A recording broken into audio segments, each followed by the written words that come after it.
Not every game should be made for everyone.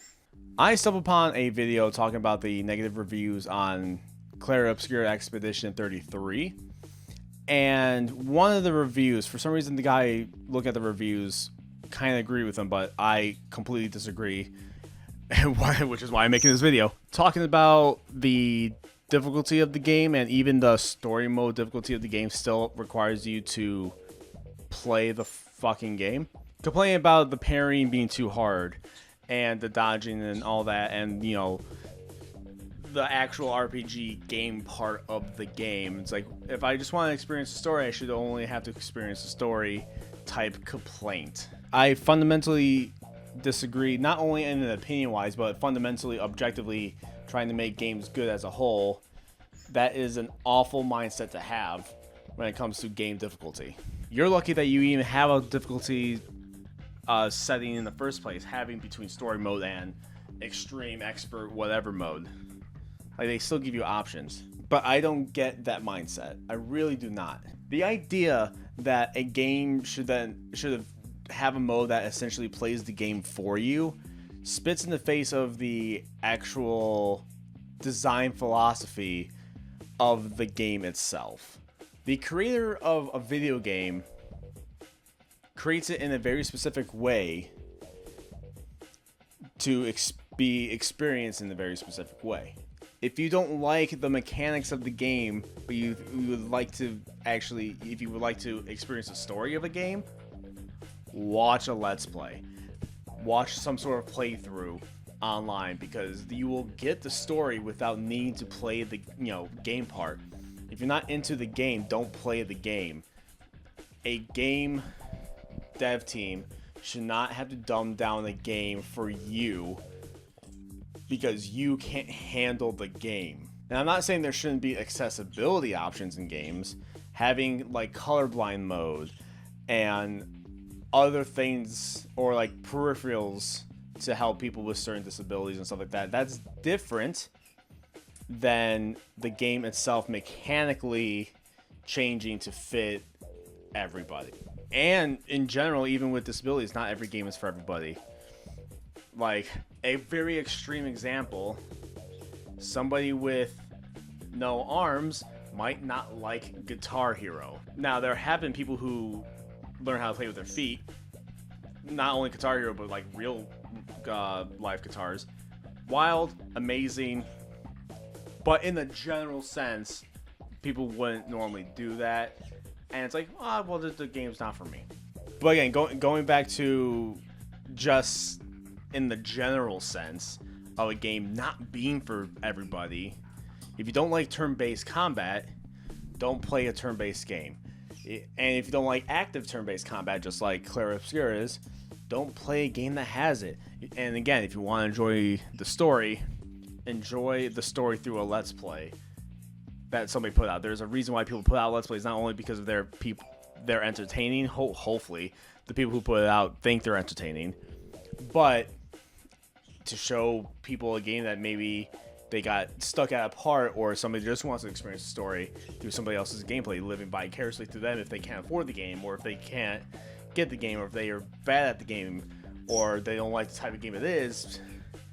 Whatever your reason to watch the goddamn Let's Play, it's right there. But do not change the game philosophy, the design philosophy of the game, just because you suck at it. It makes no sense. Art is very specific. Video game is an art, not only by the visuals, but how it makes you feel. When people say Spider-Man, playing the Insomniac Spider-Man games make you feel like Spider-Man, that is art. The programming in that to make you feel that way through the game, not just through the story, but through the actions that you make, that is art. You're messing with somebody's art when you're trying to be so accessible that I'm shit at video games, or I'm shit at this style of video game. Can you just make it so the game plays itself for me so I don't have to do it? Like, I don't want to have to parry in this game that focuses on parrying. That's like playing Guitar Hero, going back to that example because now that's in my head.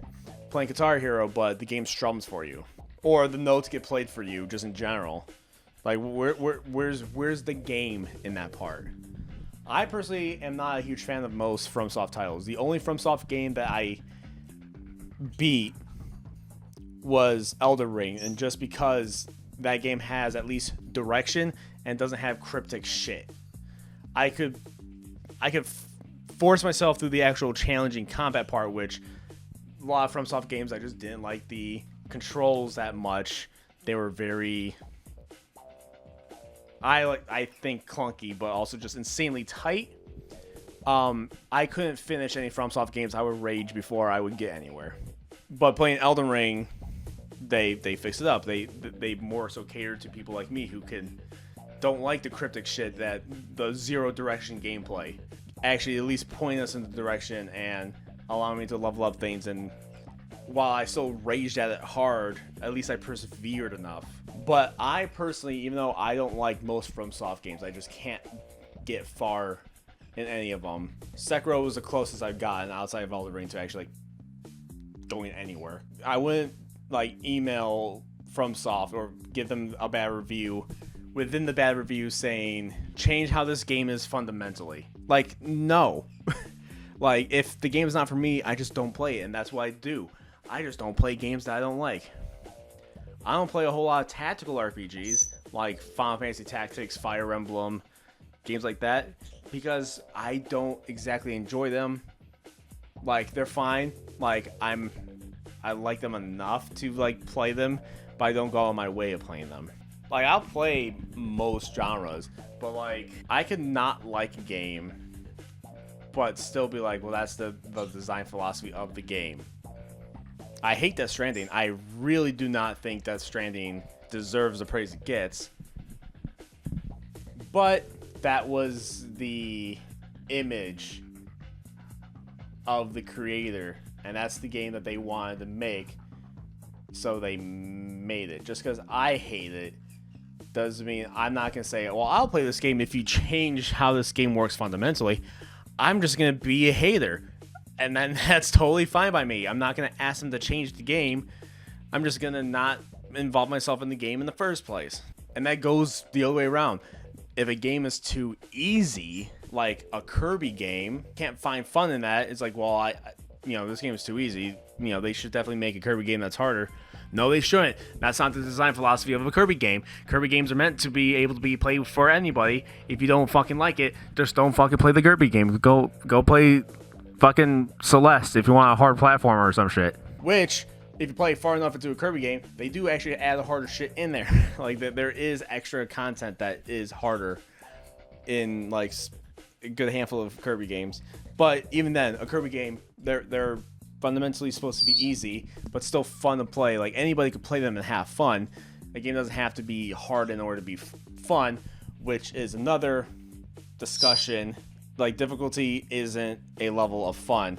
A game could be easy but also be fun, or somewhat challenging but still be more fun than if I have to, work on this one single boss for an hour and trying to learn its attack patterns. A lot of times that's just not fun. Or sometimes you play a game and you have self-imposed challenges. If you're somebody like me who will do that in Kingdom Hearts or Legend of Zelda, that could be fun. But other people play those games on play Kingdom Hearts on standard or beginner, and that's fine. But that's what the creator gave them. The creator gave us the tools in order to enjoy the game that we can in the way we want, but in the way that the creator thinks we should. Kingdom Hearts has a difficulty slider or difficulty settings, but Legend of Zelda doesn't.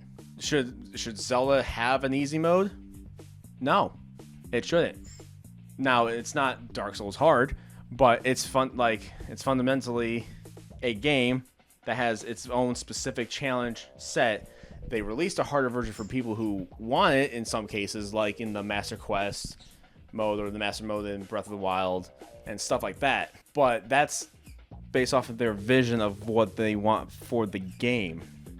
I wouldn't want, if somebody was well, I can't beat the enemies in the game, I just want to do the puzzles, so can you make it where Like the enemies are all one-hit kills and they can't dodge or block it. I could just hit them.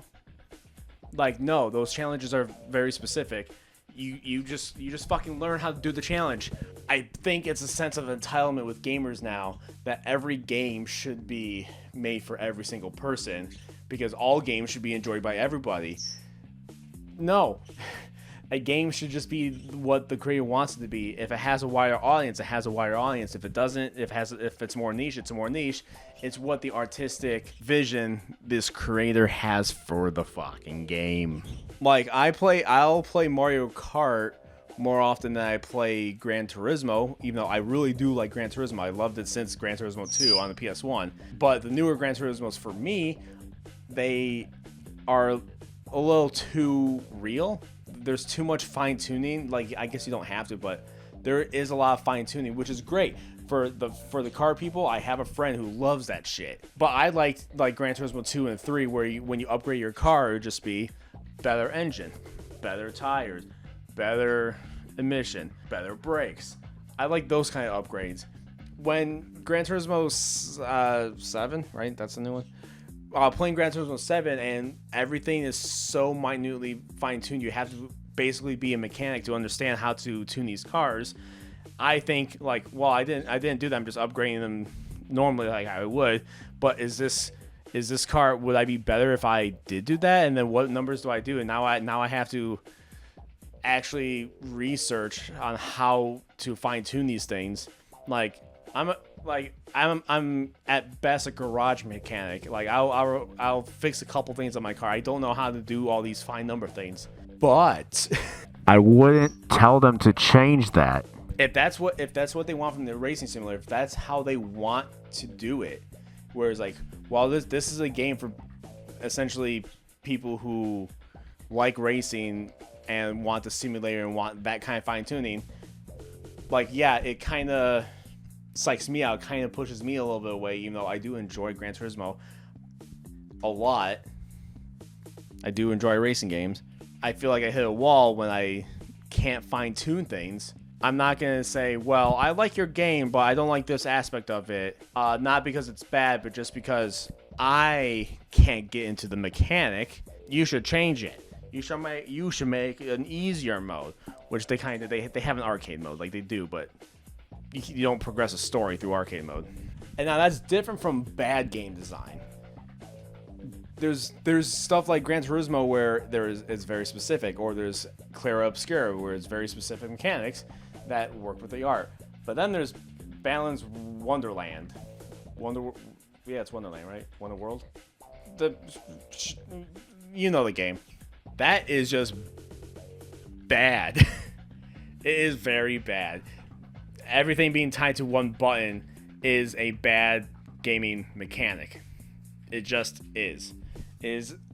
And the people who've played it will tell you that it's a bad mechanic. Everything being tied to one button is awful gameplay. It's unintuitive. It's clunky. It doesn't control well. And these are the types of criticisms that you can give. So even though that was their vision for the game, it doesn't make it a good one. And it's a bad game overall. But a game like Clara Obscura, who's like, millions of people bought it and liked it and probably going to vote for it for the shitty Game Awards. And it's probably going to be Game of the Year, which that game probably deserves it. I just don't like the Game Awards as a show in general because of how it's ran.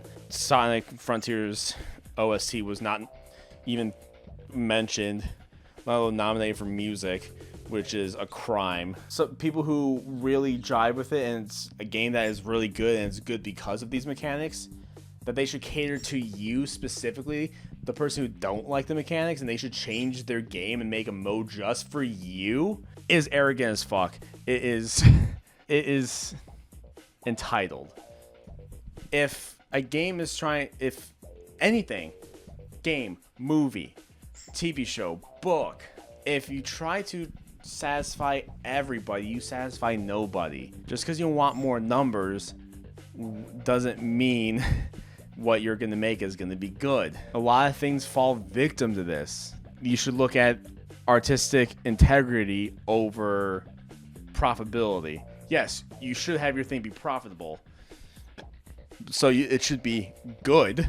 But expecting companies to make something to cater specifically to you on your gameplay, again, like what I said, arrogant. It's very entitled. It's very, everything should cater to me and me alone. That's not how this works. That's not how you make good things. If you don't like a genre, don't play a game in that genre. Easy as that. If you want a standard turn-based style game, go play a standard turn-based style game. A lot of the Final Fantasies prior to 15 are still available on stores. I play Final Fantasy 9 on my PS5 because it's available. You have the Persona series. You have, well, anything made by Atlas. They're still making stuff. Square's still making stuff. There's a lot of indie titles that could do what you're wanting. If you don't like a genre, just don't play the genre. And that's going to be it for this video. If you like it, give it a thumbs up. If you want to see more from me, subscribe if you want to see even more. Check out the links down below. And until next time, bye.